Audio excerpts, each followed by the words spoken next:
Kegiatan MPLS di SD Negeri 1 Lubuk Linggau dilaksanakan selama 5 hari.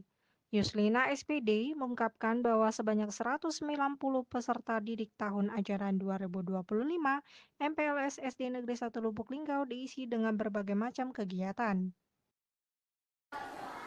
Untuk kegiatan MPLS di SD Negeri 1 Kota Lubuk Linggau itu sudah dimulai dari hari Senin.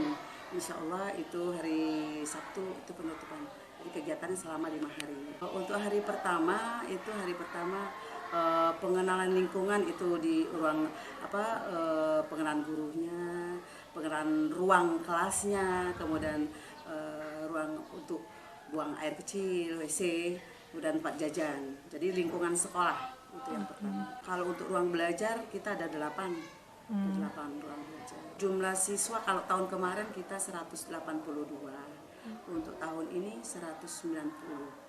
Harapan kita untuk SD, untuk anak barunya itu biar mereka itu merasa nyaman, merasa betah dan bersemangat untuk mengikuti proses belajar mengajar di sekolah dasar. Yang tadinya mereka dari sekolah TK. Kemudian untuk yang anak yang lama mungkin bisa memotivasi adik-adik kelasnya bersama-sama berinovasi, bersama-sama untuk bergerak, bersama-sama untuk maju di sekolah kita.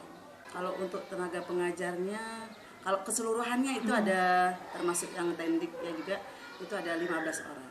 Kelas 1 sampai kelas 6 termasuk yang tenaga-tenaga yang kebersihan. Terus untuk keseluruhan itu ada 15.